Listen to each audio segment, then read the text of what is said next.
Sehubungan dengan banyaknya orang-orang yang menanggapi pernyataan saya tentang penyaliban itu adalah kehendak iblis, atau penyaliban Tuhan Yesus itu adalah keinginan si jahat atau iblis atau setan, maka saya ingin menjelaskan kepada kalian kenapa saya bisa mengatakan seperti itu. Jadi ada orang-orang, termasuk para, dalam tanda kutip ya, apologet kambuhan, yang saya katakan sudah minim ilmu, tidak tahu apa-apa, tapi ngomong aja. Saya bukannya mau sombong kepada kalian. Saya akan ungkapkan kenapa saya mengatakan bahwa penyaliban Tuhan Yesus itu adalah keinginan iblis, bukan keinginan Bapa di surga. Saya akan mengambil satu perumpamaan yang diutarakan oleh Tuhan Yesus sendiri tentang seorang penggarap kebun anggur. Ada satu perumpamaan yang dikatakan oleh Tuhan Yesus, adalah seorang pemilik kebun anggur. Dia menyewakan atau memberikan kebun anggur itu kepada para penggarap. Lalu dia pergi ke satu tempat lain dan mengutus orang-orang untuk mengambil hasil dari kebun anggur itu.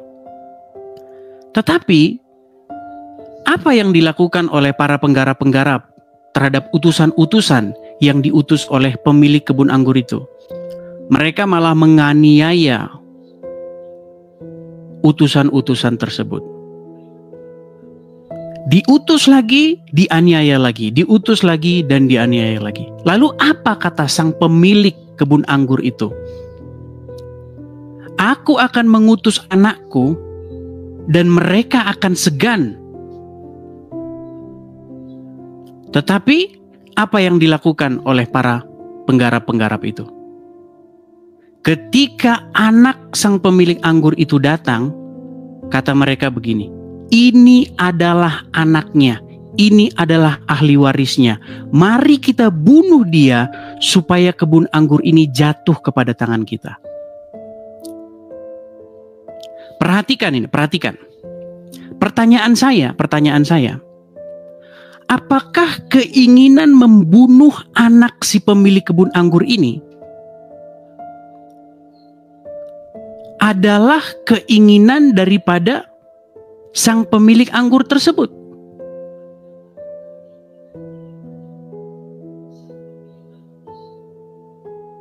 Coba. Tentu tidak. Karena keinginan sang pemilik anggur itu adalah supaya anak tersebut dihormatinya,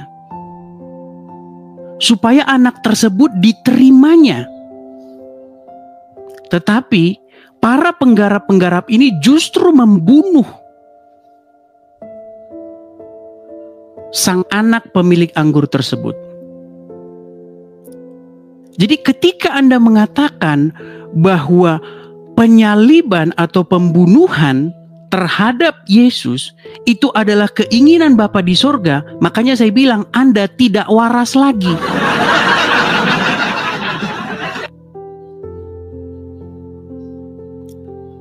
Nah, lalu apa sekarang yang akan dilakukan oleh sang pemilik anggur tersebut?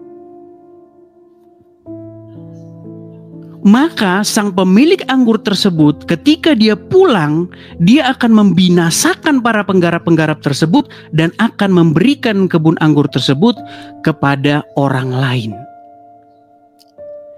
Nah, perumpamaan ini berbicara mengenai Yesus sendiri. Perumpamaan ini berbicara bagaimana Yesus akan ditolak, kemudian keselamatan itu sampai kepada bangsa-bangsa lain. Nah, saya akan kutipkan satu ayat ya di dalam Bible. Itu ada di dalam Roma pasal yang ke-11 ya. Saya akan bacakan. Di dalam Roma pasal yang ke-11 ayat yang ke-11. Maka aku bertanya, adakah mereka tersandung dan harus jatuh? Maksudnya orang-orang Yahudi. Sekali-kali tidak. Tetapi oleh pelanggaran mereka, keselamatan telah sampai kepada bangsa-bangsa lain, supaya mereka cemburu. Sebab jika pelanggaran mereka berarti kekayaan bagi dunia, dan kekurangan mereka kekayaan bagi bangsa-bangsa lain, terlebih-lebih lagi ketaatan mereka. Jadi maksudnya begini, penolakan orang Yahudi terhadap Yesus itu justru menjadi berkat bagi bangsa-bangsa lain. Penolakan orang-orang Yahudi terhadap Yesus justru menjadi pemberitaan Injil kepada bangsa-bangsa lain, sehingga bangsa-bangsa lain diselamatkan. Nah, kalau orang Yahudi saja menolak, kalau orang Yahudi saja memberontak, itu menjadi berkat bagi bangsa-bangsa lain, lalu bagaimana? Terlebih-lebih lagi ketaatan mereka. Nah, ini berbicara mengenai bagaimana iblis merancangkan apapun, ya, itu tetap menjadi berkat bagi bangsa-bangsa lain. Bagaimanapun iblis berusaha untuk membinasakan Yesus, bagaimanapun iblis ingin supaya melenyapkan Sang Mesias, tetapi tetap saja itu menjadi berkat bagi bangsa-bangsa lain. Pemberitaan itu tetap menjadi jalan keselamatan bagi bangsa-bangsa lain.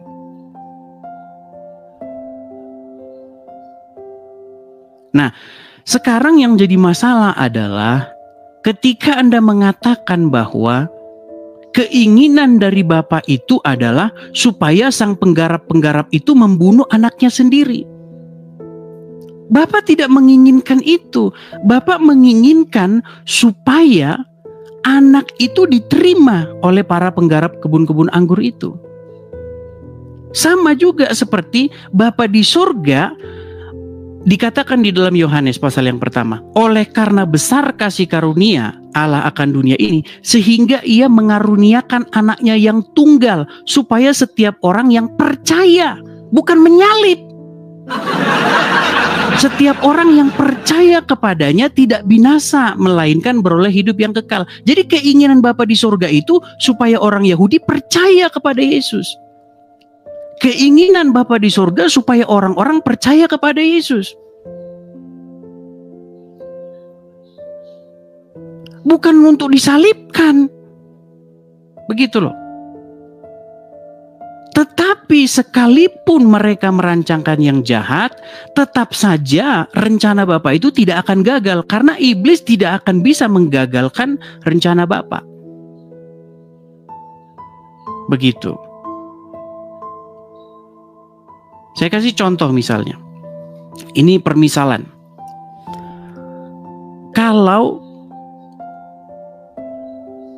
Yusuf itu tidak menjadi, ketika Yusuf dibuang ke sumur, ketika Yusuf ingin dilenyapkan oleh keluarganya, ketika Yusuf ditolak oleh keluarganya, justru itu menjadi jalan bagi keselamatan bangsa-bangsa lain. Justru menjadi jalan berkat bagi banyak bangsa. Banyak bangsa mendapat makan karena itu. Pertanyaannya begini, apakah keinginan untuk melenyapkan Yusuf, keinginan untuk membuang Yusuf ke sumur, apakah itu rencana Bapa di surga? Tidak, itu tetap saja rencana setan. Tetapi bagaimana di situ Bapa di surga merubah rancangan yang jahat itu menjadi jalan keselamatan. Nah, begitu juga penyaliban. Penyaliban itu yang adalah rancangan iblis dirubah menjadi jalan keselamatan bagi bangsa-bangsa lain. Yesus ditolak saja jadi berkat bagi bangsa-bangsa lain. Yesus disalibkan saja menjadi keselamatan bagi bangsa-bangsa lain. Apalagi Yesus diterima. Gitu loh. Saya akan buat satu umpama lagi. Ini terakhir nih, terakhir.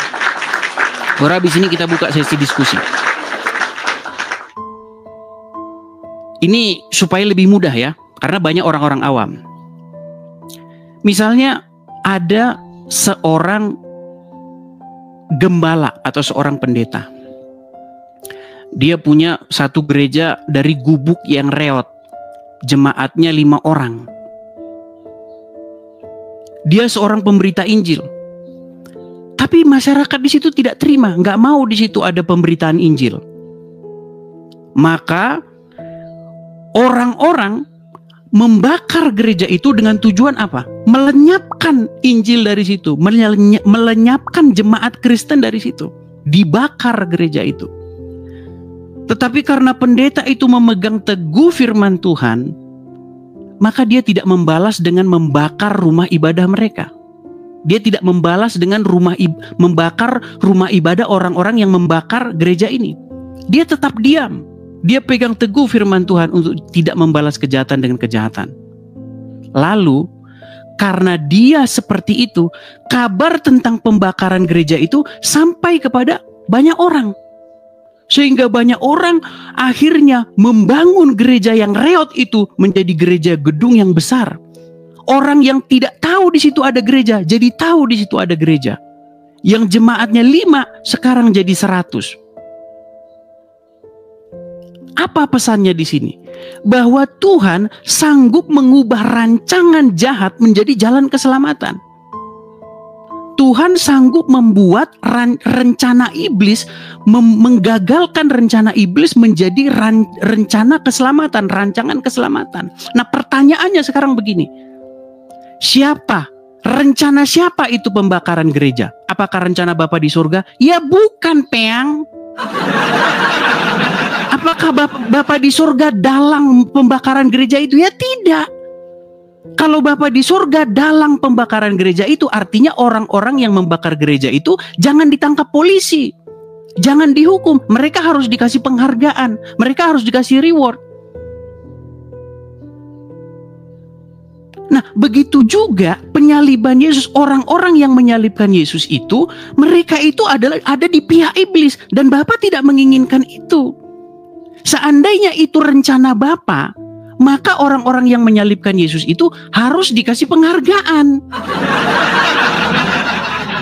Seandainya Bapa menginginkan supaya Yesus disalib, seandainya Bapa di surga menginginkan supaya anaknya disalib, maka orang-orang yang menyalib Yesus itu perlu diberikan penghargaan. Iblis berjasa, kata orang Islam. Betul kata orang Islam jadinya. Gitu loh. Jadi iblis tidak merencanakan sebuah keselamatan, tidak. Seperti itu. Jadi makanya saya bilang kemarin, orang yang mengatakan bahwa Bapa di surga menginginkan anaknya disalib, Bapa di surga menginginkan Yesus disalib, makanya saya bilang orang itu begini. Nah, banyak orang Kristen, teman-teman, banyak orang Kristen itu hanya latah saja mengatakan, oh, salib adalah keselamatan. Saya setuju salib adalah keselamatan. Saya setuju bahwa salib adalah kekuatan Allah. Saya setuju bahwa dari salib itulah kita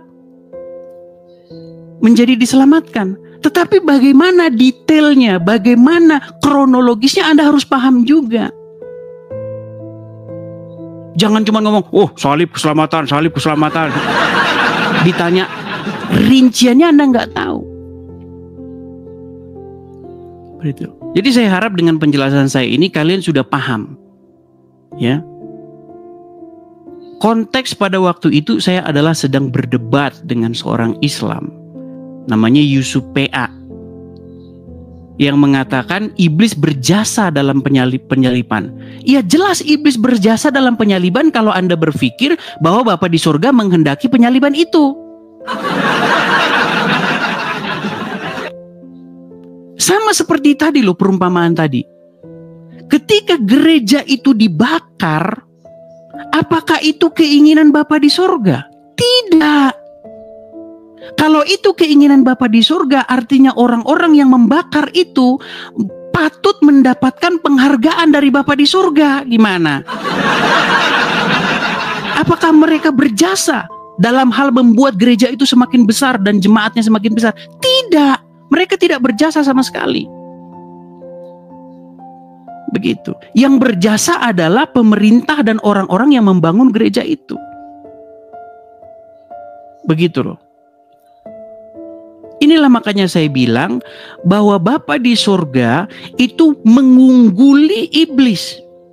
Rencana iblis itu dikalahkan oleh rencana Bapa di surga. Kalau Anda tidak paham lagi, ya makanya saya bilang kembali ke sekolah minggu. Saya ini sudah menghabiskan energi saya, sudah berkecimpung dalam dunia seperti ini 13 tahun. Saya sudah pernah bilang, orang yang baru belajar bermain pedang, jangan bermegah diri terhadap orang yang sudah menggantungkannya. Jadi kepada para orang-orang yang dalam tanda kutip ngaku-ngaku apologet, bagusan kamu belajar dulu lah. Orang kamu aja baru kemarin sore munculnya. Saya bukan mau sombong teman-teman. Itu anak-anak kemarin sore semua itu. Secara umur mungkin lebih tua. Tapi ketahuilah, anak kemarin sore baru muncul dalam dunia perdebatan.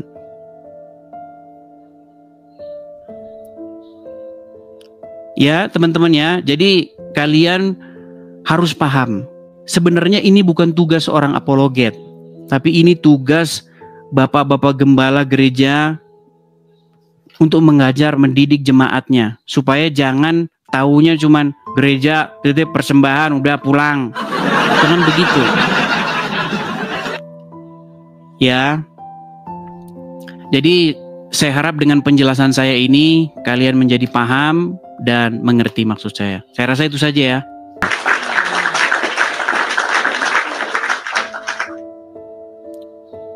Ada banyak memang ya, ada banyak para hamba-hamba Tuhan yang merespon video saya ya. Kemudian ada yang mengatakan bahwa rencana Bapa dan rencana iblis sama-sama. Bapa menginginkan anaknya disalib, iblis menginginkan anaknya disalib. Berarti Bapa dan iblis berkolaborasi.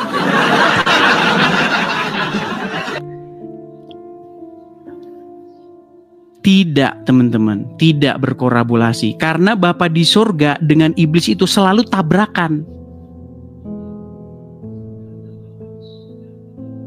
Nggak pernah ketemu, selalu bertolak belakang itu.